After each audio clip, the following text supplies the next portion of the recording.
दोस्तों आगे की डिबेट में आप गोदी एंकर रूबिका लियाकत की सुपर धुलाई देखेंगे। साथ में बीजेपी के दरबारियों की भी चप्पल तोड़ कुटाई देखेंगे। पनौती शब्द पर अभी तक डिबेट खत्म नहीं हुई है। गोदी मीडिया पनौती पर बड़ा नाराज है और बड़े गुस्से से विपक्ष पर हल्ला बोल रहा है। लेकिन आज समाजवादी प्रवक्ता मनोज काका ने रूबिका लियाकत को बड़े गहरे शब्दों के घाव दिए हैं। आखिर में बीजेपी प्रवक्ता शहजाद पूनावाला को मनोज काका ने बुरी तरह जलील किया है। डिबेट का वो हिस्सा देखना मत भूलिएगा। चलिए आपको आगे की डिबेट दिखाते हैं। हर्षवर्धन जी जो बात कह रहे हैं कि आप दीजिए गाली, ये आदमी उसे गहना बना देगा। कहिए पनौती, ये उन सबके लिए पनौती बनकर निकल आएगा जिनके राजनीतिक कद को, पृष्ठभूमि को, जमीन को खोद दिया है।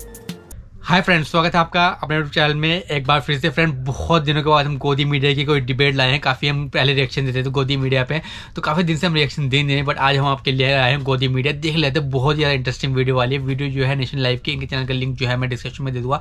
चलो वीडियो दे लेते हैं, बाद में वीडियो के बारे में हम बात करेंगे। दोस्तों आगे की डिबेट में आप गोदी एंकर रूबिका लियाकत की सुपर धुलाई देखेंगे। साथ में बीजेपी के दरबारियों की भी चप्पल तोड़ कुटाई देखेंगे। पनौती शब्द पर अभी तक डिबेट खत्म नहीं हुई है। गोदी मीडिया पनौती पर बड़ा नाराज है और बड़े गुस्से से विपक्ष पर हल्ला बोल रहा है। लेकिन आज समाजवादी प्रवक्ता मनोज काका ने रूबिका लियाकत को बड़े गहरे शब्दों के घाव दिए हैं। आखिर में बीजेपी प्रवक्ता शहजाद पूनावाला को मनोज काका ने बुरी तरह जलील किया है। डिबेट का वो हिस्सा देखना मत भूलिएगा। चलिए आपको आगे की डिबेट दिखाते हैं। हर्षवर्धन जी जो बात कह रहे हैं कि आप दीजिए गाली, ये आदमी उसे गहना बना देगा। कहिए पनौती, ये उन सबके लिए पनौती बनकर निकल आएगा जिनके राजनीतिक कद को, पृष्ठभूमि को, जमीन को खोद दिया है। मनोज जी अभी बदत है भाई, अभी बदत। रूबिका, आप तो एक विदुषी पत्रकार हैं। वो यही रहा है कि ऐसी भाषा बोलिए मन का आपा खोए और उनको शीतल करें आपो शीतल हों। इससे आगे और हमारे महापुरुषों ने कहा कि मधुर वचन है औषधि, कटुक वचन है तीर, श्रवण द्वार है संचले साले सकल शरीर। तो लेकिन सवाल ये है कि वो लोग दूसरे से मर्यादित आचरण का जो अधिकार है वो तुरंत वहीं खो देते हैं जब दूसरे के प्रति वो खुद अमर्यादित आचरण का व्यवहारित करते हैं। अब सवाल ये है कि अब ये गांव देहात में एक कहावत है कि 900 चूहा खा के बिल्ली चली हज को। जिन लोगों की ये भाषा रही हो और जिन लोगों का इस तरह का विमर्श रहा हो कि वो कपड़े देख के लोगों को पहचान लेते हो, उनके कैबिनेट मिनिस्टर सरेआम ये कहते हैं कि गोली मारो वाली भाषा रहती है। उनके एक बिहार का एक मिनिस्टर लगातार कहता है कि देश का एक जो नागरिक का वर्ग है उसको दूसरे मुल्क में चला जाना चाहिए। तो ये गरिमा, उनके गृह मंत्री हमारे ही नेता पर ये बयान देते हैं अपने कार्यकर्ताओं में कि मैंने एक झूठा अफवाह उड़ा दिया कि समाजवादी पार्टी के राष्ट्रीय अध्यक्ष जी ने पूज्य नेताजी के साथ दुर्व्यवहार किया। तो जो लोग अफवाहों के सरदार हों, जो लोग झूठ के सरदार हों, अब उनके खिलाफ बातों से नहीं, आपके एक बात से जरूर सहमत हुआ जा सकता है कि सवाल जरूर करिए। अब कुछ इसमें साथी बैठे हैं जो नितांत सम्मति हैं, जो दलितों से, पिछड़ों से, समता से हमेशा घिरा करते हैं। वो साथी भी कितना अच्छी टीवी पाते ही बात करते हैं। कम से कम यहाँ तो डर की पिछड़ों की बात जो साथी कर रहे हैं उनसे जानना चाहूंगा कि उत्तर प्रदेश में 69,000 शिक्षक भर्ती में 22,000 दलितों पिछड़ों के साथ क्या हुआ? आपने कहा मनोज भाई, आप जानते हैं आज मेरा डिबेट का जो मुद्दा है वो यही है कि शब्दों की मर्यादा को क्यों भूला जा रहा है। आपने बड़ी लंबी चौड़ी बात कही और फहरिस्त भी आपने सामने रख दी है, लेकिन क्या ये शोभा देता है कि देश के प्रधानमंत्री की इस तरीके से खिल्ली उड़ाए जाए और एक मौका नहीं बार ये काम किया जाता है? आप बस मीठी बात मत करिए। आप हमको बताइए ना कि शिक्षा में, सरकार में, संस्थानों में दलितों पिछड़ों की इस 10 सालों में भागीदारी निरंतर कम क्यों होती गई? क्योंकि भारतीय जनता पार्टी और आरएसएस का जो सामंती व्यवहार। अरे पर ये तो मुद्दा हुआ ना, मुद्दे पर बात कीजिए, आनंद आएगा। चरित्र है। लेकिन जब आप पनौती और नरेंद्र मोदी स्टेडियम में ना करके आप यहाँ स्टेडियम में करते तो मैच जीत जाते। अरे ये इन सब की क्या जरूरत है भाई? मनोज जी क्या जरूरत है? तो जो शब्द बेहतर लगे, या तो वो व्यक्ति अज्ञानी है तो उसको मूर्खों का सरदार कह दिया। तो आप कह रहे हैं मूर्खों का सरदार ठीक है, तो झूठा है। तो फिर मनोज काका और आकाशवाणी कहेंगे पनौती ठीक है, फिर तो सब अपनी तरफ से डिसाइड कर लेंगे कि ये सही है, ये सही है। मैं कहता हूँ कि आज वो जो बागेश्वर धाम के ऊपर वो करने गए थे ना कि इस देश से मैं अंधविश्वास के खिलाफ करता हूँ, उनको राहुल गांधी के खिलाफ आ जाना चाहिए ना।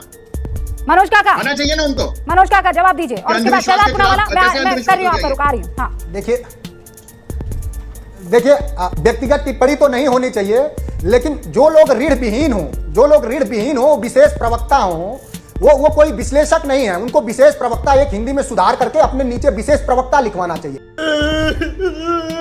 मैंने बहुत स्पष्ट कहा कि जब दूसरे के साथ आप अमर्यादित व्यवहार का व्यवहार करेंगे तो आप कुछ ऐसा विशेष नहीं है लोकतंत्र में, क्योंकि democracy is the people for the people by the people, और लोकतंत्र में कोई मालिक नहीं होता। दुर्भाग्य से भारतीय जनता पार्टी का यह भी व्यवहार कहता है कि लोकतंत्र में कोई मालिक नहीं होता। लोकतंत्र में मालिक 140 करोड़ जनमानस है, और पता नहीं 2014 के बाद क्या हुआ है, कौन से लोग हुए हैं जिनको आजादी 2014 के बाद ही दिखती है। भूखमरी में हमारा देश कहां है, गरीबी में हमारा देश कहां है। आपको क्लियरली कह देना चाहिए कि जिस शब्दावली का उपयोग किया गया है वो गलत है, वो नहीं होना चाहिए।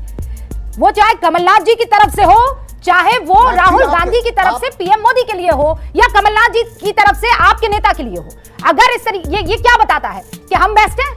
देखिए, हमारे आगे सब जो है वो बेकार है, उनको हम कुछ भी कहने का हक रखते हैं, चाहे वो अखिलेश हो। कौन अखिलेश वखिलेश भूल गए आप? अभी तो ताजा जख्म है भाई। लेकिन भारतीय जनता पार्टी तो भाषा में भले, व्यवहार में सोचिए ना, एक दलित पिछड़े वर्ग का व्यक्ति मुख्यमंत्री बन गया, उसका घर क्यों धुलवाया गया?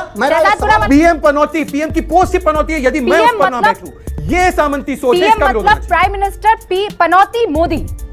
आप सच बताइए मनोज जी, आप बहुत पढ़े लिखे, देखिए बहुत सभ्य किस्म के इंसान हैं, क्या ये सच में ठीक था राहुल गांधी की तरफ से इन शब्दों का इस्तेमाल करना?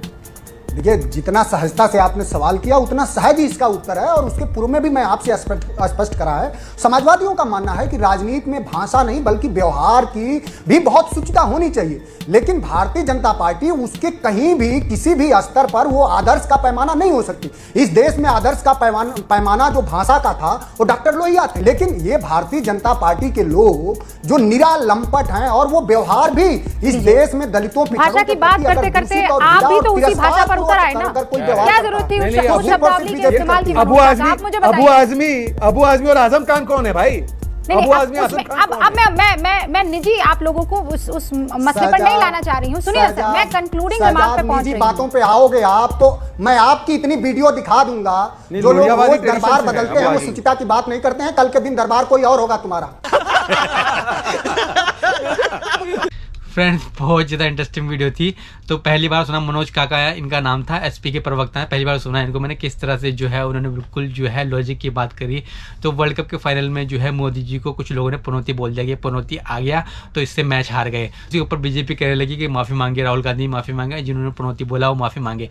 तो ये समाजवादी के प्रवक्ता यही कह रहे थे कि वो ठीक है, उनको पनौती जो बोला है, बट यह है कि मोदी जी ने और उनकी पार्टी ने भी बहुत गलत लोगों को बोला है, तो वो कैसे कह सकते हैं दूसरों को उनसे माफ़ी मांगे। तो इस तरह की बात जो है समाजवादी पार्टी के प्रवक्ता कह रहे थे। बहुत इंटरेस्टिंग वीडियो थी। आई होप आपको वीडियो पसंद आई होगी। वीडियो जो थी नेशनल लाइव की थी, तो इनके चैनल का लिंक जो है मैं डिस्क्रिप्शन में, बहुत अमेजिंग वीडियोस ये बनाते हैं। तो इस वीडियो पे एंड करते हैं, नेक्स्ट वीडियो मिलेंगे किसी नेक्स्ट टॉपिक के साथ। तो बहुत सावधान रखिए, तब तक के लिए जय हिंद, जय भारत।